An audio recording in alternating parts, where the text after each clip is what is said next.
서훈 국정원장 후보자 인사청문회가 오늘 있었는데요. 여러 가지 말들이 나왔는데 저는 일단 가장 중요한 말부터 한번 짚어보겠습니다. 국정원은 정권 비호 조직이 아니다. 국내 정치와 완전히 단절하겠다 이렇게 이야기를 했습니다. 요거를 새누리당이 어떻게 받았냐면은 이완영 있죠. 그 최순실 관련한 청문회에서도 참 증인하고 서로 짬짬이했던 의혹을 받았던 그 이상한 사람. 이 사람이 또 이번에도 들어왔는데 이 사람이 이런 말을 했어요. 국내에 있는 간첩을 잡지 않겠다는 뜻이다. 이렇게. 아니 간첩을 사실 국정원만 쫓아다니면서 잡아야 되나? 그건 경찰이 잡든지連장 군 기무사가 잡든지 누구라도 할 수 있는 거지. 아니 국내 정치에 관여를 안 한다 그러면 그게 간첩 안 잡는 행위다라고 이 해석은 어떻게 해야 어떤 내구조를 가져야 이게 해석이 가능한 건지 이해가 안 돼요. 참 해석도 가지가지. 그렇게 낙인 찍고 싶어 하는 거죠. 이게 내가 봤을 때는 그들의 딜레마일 수밖에 없어요. 지금 나오고 있는 이야기 중에 테러 방지법 있잖아요. 테러 방지법에 대해서는 서훈 국정원장 후보자가 나름 우호적이에요. 그러니까 우리는 계속 반대를 했던 거고 그게 그 야당이나 국민들을 사찰하는 도구로 쓰일까봐 필리버스터까지 했던 거 아니에요. 테러 방지법이 있는데 서훈 후보자는 이렇게 말합니다. 그게 어떤 정치적 목적으로 악용되는 것은 절대 안 된다. 근데 그게 다른 의미에서 보면은 실제로 필요한 법일 수도 있다라고 이야기를 하고 있는 거거든요.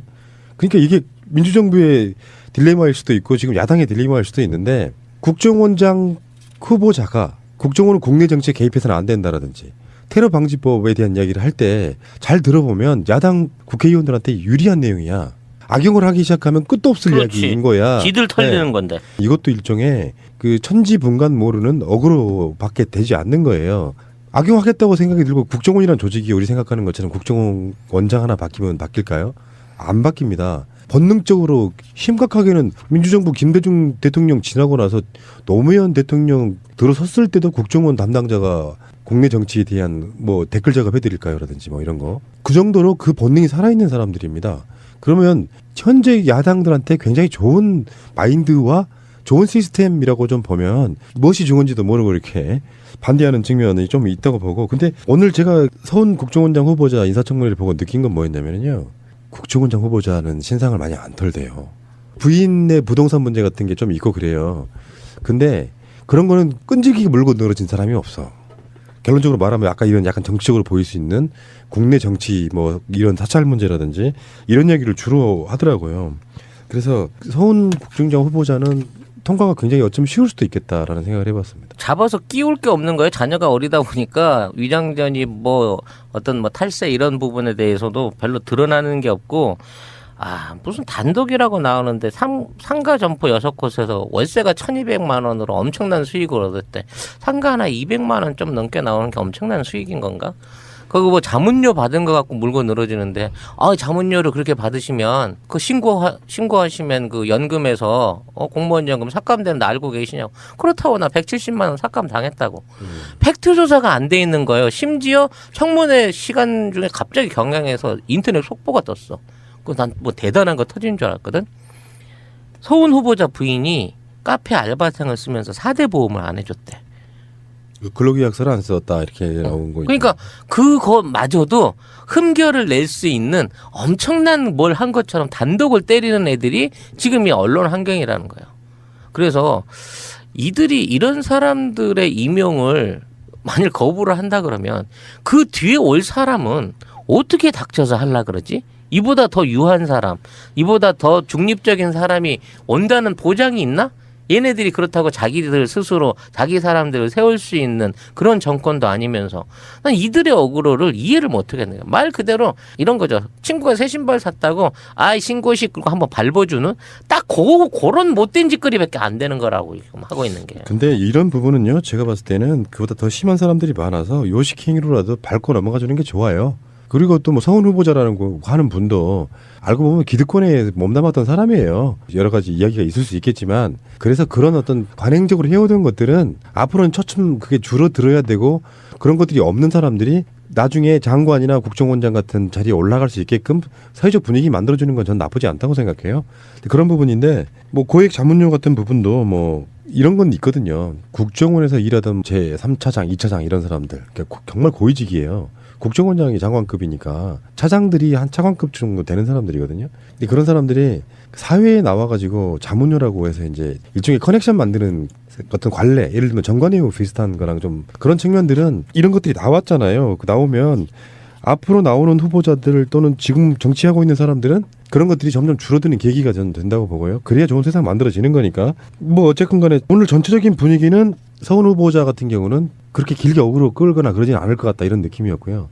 지금 총리 같은 경우엔 상징성이 있기 때문에 한번 물고 늘어져 보는 건데 서훈 후보자 이분도 청문회 전체적으로 보면 굉장히 생각이 건전하신 분이에요. 그러니까 국정원에 있었던 사람 치고는 예를 들면 댓글 사건 같은 거 있잖아요. 국정원 댓글 사건 같은 거 다 다시 들여다보겠다. 그런 측면이 있고 뭐 NLL 대화록 유출 문제 같은 것들도 굉장히 전향적인 생각을 갖고 있는 분인데 뭐 아까 제가 말씀드린 것처럼 테러방지법이나 이런 부분들에 대해서는 실제로 거기에 대해서는 뭐랄까 좀 우리랑 생각이 다르지만 다른 이유가 또 있었다 이렇게 말씀드려보고 싶고요.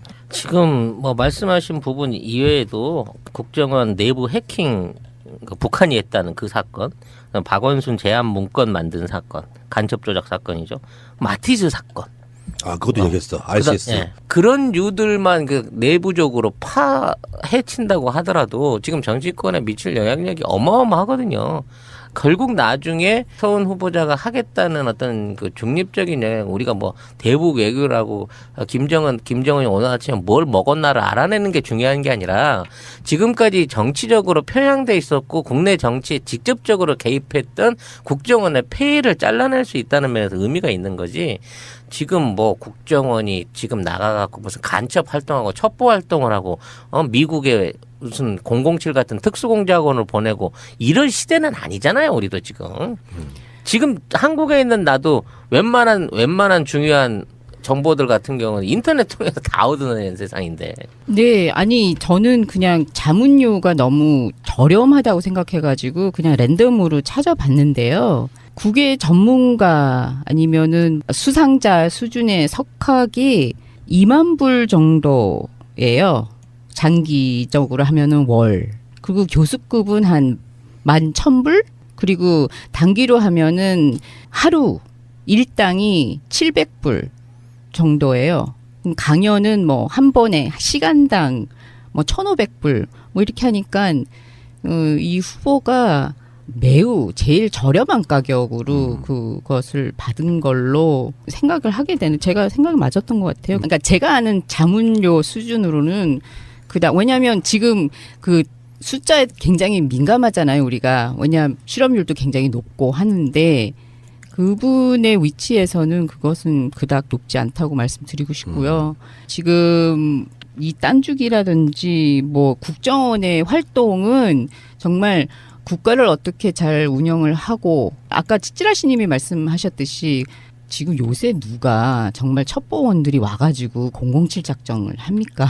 지난 정권에서 왜 노트북 훔치다가 들키고 맞습니다. 국정원이라는 게 그지랄 하고 앉아 댓글 쓰고 뭐 RCS 같은 거나 어떻게 해보고 그러니까 지금 오늘 청문회를 보니까 마티즈 사건 같은 경우도 아마 재조사가 되지 않을까. 그 당시에 국회에 이제 국정원장 나와가지고 여러 가지 해명 같은 거 하다가 자료 그럼 내놔봐 하면 자료 지금까지 제출 안 하고 있었대요. 그러니까 국정원장이 들어가서 뭐 제1차장, 2차장, 3차장 다시 새롭게 임명하고 그리고 지난 정권 때 문제가 됐던 게 그렇게 많은 이슈가 되지는 않았지만 국정원 제2차장이 우병우 라인이고 그 우병우 라인이 최순실과의 연결고리를 통해 가지고 사실 많은 공작 정치의 냄새가 좀 났던 부분이 있어가지고요.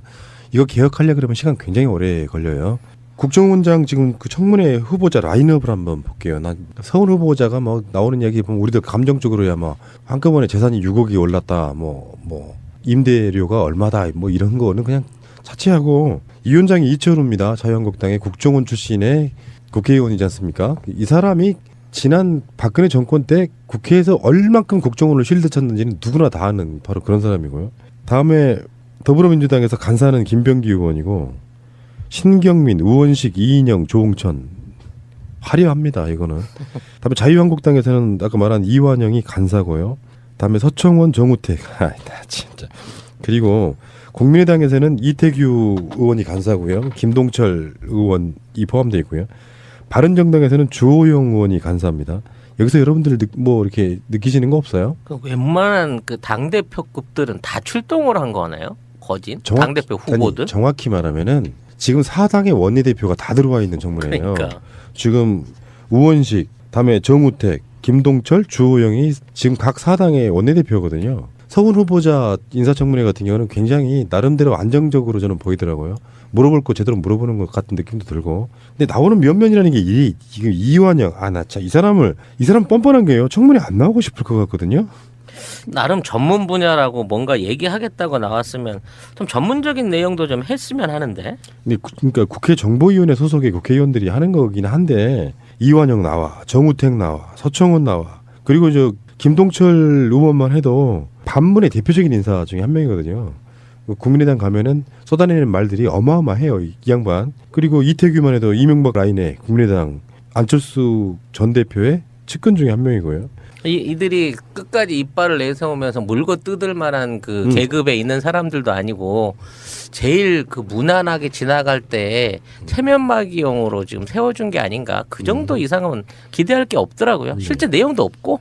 그러니까 이를테면 이렇게 될 수 있죠. 뭐 총리 후보 청문회가 첫 번째, 국정원장 청문회가 두 번째, 다음에 아마 공정거래위원장을 할 거예요. 근데 다리를 두들겨 보고 가는 순서가 있잖아요. 1번 타자는 좀 엄하게, 지금도 어그로 끌고 있는 거고, 2번 타자는 사실상 순조롭게 이렇게 통과. 3번 타자가 지금 사실은 자유한국당 같은 부류가 노리고 있는 지점이거든요. 김상조는 절대 안 돼. 이 분위기가 있어요. 재벌들 포함해가지고. 그렇죠. 사실 그쪽으로 포화가 제일 집중되고 있는 김상조 위원장과 강경화 후보자가 타켓이 아닌가 싶은 생각이 들 정도인 거죠. 그러니까 그런 어떤 그 자기들 나름대로의 전략. 이 사람은 좀 세게 하자. 이 사람은 좀 넘어가자. 이런 분위기가 저희가 보기에는 있는 것 같고요. 국민의당이 총리 인준에 협조하기로 했다고 발표를 해버렸네요. 이 새끼들 끝까지 반대해갖고 부결 한번 시켜보지. 자기들 입장에서 보면은 어그로는 끌었는데 민심이 더 안 좋아져. 니들이 그래야 돼? 지금 국민의당이요. 호남에서 지지율이 5%도 안 돼요. 그런 상황에서 계속 어그로를 끌면 있는 지지율마저 빠집니다. 국민의당 입장에서는 적당히 해야 되는데 이럴 때 또 문득 떠오르는 인물 이현주 의원이요. 열심히 앞에서 총대 메고 총질을 막 해. 지금 이현주가 해온 발언이라든지 지금 이현주는 너무 많이 털렸어요. 지금 불륜까지 털려가지고. 왜 이러세요? 법적인 책임을 지실 수 있겠습니까? 아니, 그건 언급이 있다는 거지 뭐. 내가 불륜한 현장을 보기로 했나 어땠나. 그 사람도 죽었대는데. 아니, 용어 선택을 좀 고급스럽게 할 수 없어요? 부적절한 의혹이 있다 이렇게 하면 되지. 뭐 불륜을 이야기해. 아니 뭐 그런 물건을 설명하는데 그렇게 고급스러운 단어를 써가면서 해야 돼요? 문재인 대통령의 리더십 뭐라고 그랬는지 기억 안 나십니까? 그들과 다른 걸 보여줘야 진정한 리더십 생긴다. 저는 많이 안타깝습니다. 당을 위해서 충성을 다해서 저격수로서 온갖 막말을 열흘 가까이 뱉어냈는데 당은 한마디의 상의도 없이 네가 개인적으로 한 얘기잖아. 이씨. 그러고 이현주한테 이 모든 발언의 책임을 떠넘길 공산이 높아지고 있습니다. 2005년 7월은 국무위원 후보자 전원에 대해 인사청문회를 실시하도록 법이 통과된 때입니다. 이 이후에도 위장 전입을 했다면 고위공직자로서 자기 관리 의지가 부족하다는 게 청와대 판단입니다. 청와대는 이 시점 이후의 위장 전입은 목적에 상관없이 2005년 7월 이전이라도 부동산 투기 목적이라면 고위공직자 임명에서 배제하기로 했습니다. 달리 말해 이 시점 이전 투기 목적이 아닌 위장 전입은 매번 거주지에 맞춰 주소를 옮기기 어려운 현실을 고려해 양해하자는 취지입니다. 이 기준에 맞추면 위장 전입 시기와 목적 면에서 이낙연, 강경화, 김상조 세 후보자는 예외가 됩니다. 면죄부를 주려는 기준 아니냐는 지적에 청와대는 적극 부인하면서 인사청문회가 확대된 취지를 고려한 것이라고 설명했습니다. 국회가 그런 꼼수에 넘어갈 수 있는 그런 대상도 아니지 않습니까? 굉장히 진정성 있게 접근하고 있다라고 하는 그런 말씀을 드립니다. 병역 면탈과 논문 표절 등 나머지 인사 원칙도 청와대와 국정자문위가 협의해 세부 기준을 만들 계획입니다. 논문 표절은 이른바 신정아 학위 위조 파문 이후 교육부가 표절 가이드라인을 만든 2008년을 기준으로 삼는 방안이 유력하고 병역 면탈은 시점과 상관없이 원천 배제할 가능성이 크다고 청와대 관계자는 설명했습니다. 문재인 대통령이 이낙연 국무총리 후보자 등 위장 전입 논란에 대한 정면 돌파에 나섰습니다. 대통령이 직접 입장을 표명하라는 야권의 요구를 수용한 것입니다. 다만 야당이 요구한 사과나 유감 표명이 아닌 양해라는 표현을 사용했습니다. 5대 인사원칙 공약을 위반한 것이 아니냐는 야당의 지적도 조목조목 반박했습니다. 5대 비리에 관한 구체적인 인사 기준을 마련한다는 것은 결코 공약을 지키지 못하게 됐다거나 또는 후퇴시키겠다는 뜻이 아닙니다. 공약을 지키기 위해서 당연히 밟아야 할 준비 과정입니다. 문 대통령이 전공법을 선택한 것은 정권 출범 초기 국정 주도권을 내주지 않겠다는 의도가 깔려 있다는 해석이 나옵니다. 자유한국당 등의 사과 요구를 수용할 경우 향후 일자리 추경 편성이나 개혁 입법 과제 처리 등의 과정에서 끌려다닐 수 있다는 우려가 작용했다는 것입니다. 이낙연 후보자 등에 대한 우호적인 여론도 문 대통령이 전공법을 택한 계기가 된 것으로 보입니다. 최근 한 여론조사 결과 이낙연 후보자 국회인준에 찬성하는 의견은 72.4%로 압도적이었습니다. 문 대통령은 인사원칙을 구체화해 5대 원칙을 더욱 철저히 지켜나가겠다고 강조하며 자칫 불거질 수 있는 인사원칙 후퇴 논란을 사전 차단하겠다는 의지도 드러냈습니다. 문재인 대통령이 이제 수석 보좌관 회의에서 그런 이야기를 했습니다. 인수위가 있었다면 구체적인 인사 기준을 사전에 마련할 수 있었겠지만 그러지 못한 가운데 인사가 시작돼 논란이 생겼습니다. 야당 의원들과 국민들께 양해를 부탁드립니다. 이렇게 얘기를 했고요. 병역 면탈, 부동산 투기, 위장 전입, 세금 탈루, 논문 표절 등 5대 비리에 관한 구체적인 인사 기준을 마련한다는 것은 결코 공약을 지키지 못하게 됐다거나 또는 후퇴시키겠다는 뜻이 아닙니다. 공약을 지키기 위해 당연히 밟아야 될 준비 과정이다. 이렇게 설명을 했고요. 지금의 논란은 그런 준비 과정을 거칠 여유가 없었던 데서 비롯된 것이라는 점을 야당 의원들과 국민이 양해를 해주시길 바랍니다. 이렇게 이야기했고, 구체적인 인사 기준을 마련하면서 공약의 기본 정신을 훼손하는 일은 결코 없을 것임을 다시 한번 약속한다. 이렇게 이야기했습니다. 인사 기준을 마련하는 게 이 논란 때문에 만들어진 게 아니고 당연히 해야 될 거를 하고 있는 과정에 이게 지금 공교롭게도 겹친 거다. 이렇게 설명을 하고 있는 것 같고요. 이 이야기 핵심은 그거처럼 보이네요. 저는 인수위가 없었기 때문에 오히려 이 정도 인사는 훌륭하다고 보거든요. 치명적인 게 아직 안 나왔잖아요. 그러면 여기에 대해서 야당들이 더 이상 어그로 끌면 안 되니까 국민의당 입장에서는 그냥 어그로를 위한 어그로 한번 해봤는데 바로 발을 뺀 것 같다는 생각이 듭니다. 보고서 채택함에 있어갖고 국민의당만 찬성을 하게 되면 통과가 됩니다. 그러면 국회에서 이제 인준 관련한 표결만 붙이면 끝나는 것이거든요. 이렇게 되면 가장 좋은 점은 이런 거예요. 자유한국당이 대승적으로 인사청문회 보고서 채택할 테니까 국회에서 표결합시다. 이렇게 하면 끝나는 거예요. 반대할 사람 반대하면 되지. 지들 기준에 맞게. 대신에 그 반대할 사람들은 이낙연 총리보다 훨씬 더 윤리적으로 굉장히 뛰어난 사람들일 것. 제 바람입니다. 이게. 청문회가 오래 진행되면 진행될수록 그 청문회에서 발언하는 의원들의 신상이 탈탈 털리고 있는 점에 대해서 요즘 좀 고소한 마음이 듭니다. 네, 너무 좋아요. 이런 식의 정치 풍토. 우리가 언제 그따위 국회의원들한테 관심을 한번 가져봤습니까? 근데 지금 이제 자기 하는 말에 대한 책임을 질 수 있는 그런 시대가 온 것 같습니다. 근데 문재인 대통령이 일종의 결단을 한 거라고 보거든요. 저는 이 5대 비리를 비롯한 중대 비리자들의 고위공직 임용 배제의 원칙이 공정하고 정의로운 사회와 깨끗한 공직 문화를 위해 대단히 중요하다고 생각한다. 그리고 그것이 지나치게 이상적인 공약이었다고 생각하지 않는다. 다만 제가 공약한 것은 그야말로 원칙이고 실제 적용에서는 구체적인 기준이 필요하다. 사안마다 발생 시기와 의도, 구체적인 사정, 비난 가능성이 다 다른데 어떤 경우든 예외 없이 배제한다는 것은 현실 속에서 있을 수 없는 일이기 때문이라고 말했습니다. 야, 저는 이 생각을 못했는데요. 대통령이 이렇게 정확하게 찍어주는 이야기가 그거네요. 그건 원칙이고 이상적인 이야기고 사람들은 이 말을 이해 못할 분들 굉장히 많아 보이거든요. 반대쪽 한쪽에서는. 근데 그게 아까 지금 이야기 나온 것처럼 사안마다 발생 시기와 의도 한 30년 전의 이야기 같고 그것도 투기 목적도 없는데 이렇게 반대할 수는 없는 거잖아요. 그런 원칙을 세워놓고 여기에 대해서는 국민들이 갖고 있는 어떤 생각에 반하지 않는 정도로는 탄력적으로 운영해 나가는 것이 맞다. 후보를 골라놓고 보니까 그런 문제가 생겨서 그런 게 아니라 원칙적으로 그렇게 신과 같은 사람은 문재인 본인 자신밖에 없다. 이것을 인정하는 거 아니겠습니까? 유장현직 같은 경우는 저는 그렇게 보고요. 사실상 자유한국당이나 국민의당이나 바른정당도 알 겁니다. 이 인사 원칙이 구체적인 안으로 만들어져서 법제와 비슷하게 되면 가장 불리한 건 자기 자신들이랄 거를 알 겁니다. 29일 오늘부터 지금 임시국회가 시작됐거든요. 총리 임준이 끝나지 않을까도 한번 예상을 해봅니다. 계속 뉴스가 쏟아질 거예요. 제 개입해서는 안 된다라든지 테러 방지법에 대한 이야기를 할 때 잘 들어보면 야당 국회의원들한테 유리한 내용이야. 악용을 하기 시작하면 끝도 없을 그렇지. 이야기인 거야. 지들 털리는 네. 건데. 이것도 일종의 그 천지분간 모르는 어그로밖에 되지 않는 거예요. 악용하겠다고 생각이 들고 국정원이라는 조직이 우리 생각하는 것처럼 국정원 원장 하나 바뀌면 바뀔까요? 안 바뀝니다. 본능적으로 심각하게는 민주정부 김대중 대통령 지나고 나서 노무현 대통령 들어섰을 때도 국정원 담당자가 국내 정치에 대한 뭐 댓글 작업해드릴까요라든지 뭐 이런 거. 그 정도로 그 본능이 살아있는 사람들입니다. 그러면 현재 야당들한테 굉장히 좋은 마인드와 좋은 시스템이라고 좀 보면 무엇이 좋은지도 모르고 이렇게 반대하는 측면이 좀 있다고 보고. 근데 오늘 제가 서훈 국정원장 후보자 인사청문회를 보고 느낀 건 뭐였냐면요. 국정원장 후보자는 신상을 많이 안 털대요.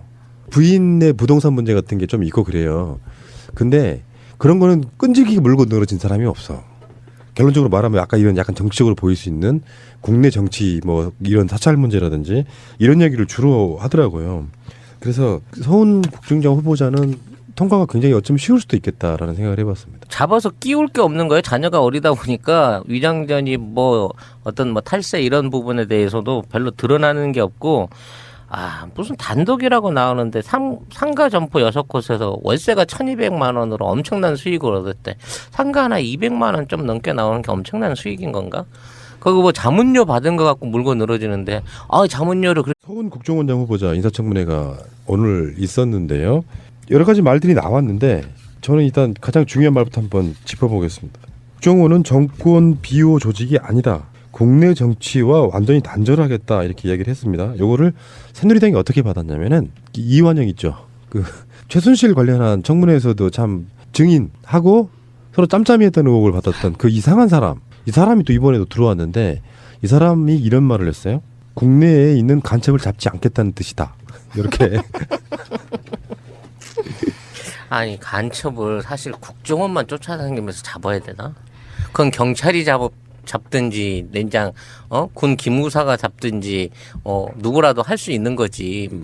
아니 국내 정치에 관여를 안 한다 그러면 그게 간첩 안 잡는 행위다라고 이 해석은 어떻게 해야 어떤 내구조를 가져야 이게 해석이 가능한 건지 이해가 안 돼요. 참 해석도 가지가지. 그렇게 낙인 찍고 싶어 하는 거죠. 이게 내가 봤을 때는 그들의 딜레마일 수밖에 없어요. 지금 나오고 있는 이야기 중에 테러 방지법 있잖아요. 테러 방지법에 대해서는 서훈 국정원장 후보자가 나름 우호적이에요. 그러니까 우리는 계속 반대를 했던 거고 그게 그 야당이나 국민들을 사찰하는 도구로 쓰일까봐 필리버스터까지 했던 거 아니에요. 테러 방지법이 있는데 서훈 후보자는 이렇게 말합니다. 그게 어떤 정치적 목적으로 악용되는 것은 절대 안 된다. 근데 그게 다른 의미에서 보면은 실제로 필요한 법일 수도 있다라고 이야기를 하고 있는 거거든요. 그러니까 이게 민주정부의 딜레마일 수도 있고 지금 야당의 딜레마일 수도 있는데 국정원장 후보자가 국정원은 국내 정치 그렇게 받으시면 그 신고하시면 그 연금에서 공무원 연금 삭감되는 거 알고 계시냐고. 그렇다고 나 170만 원 삭감 당했다고. 팩트 조사가 안 돼 있는 거예요. 심지어 청문회 시간 중에 갑자기 경향에서 인터넷 속보가 떴어. 그 난 뭐 대단한 거 터진 줄 알았거든. 서훈 후보자 부인이 카페 알바생을 쓰면서 4대 보험을 안 해줬대. 근로계약서를 안 썼다 이렇게 나온 거. 그러니까 그것마저도 흠결을 낼 수 있는 엄청난 뭘 한 것처럼 단독을 때리는 애들이 지금 이 언론 환경이라는 거예요.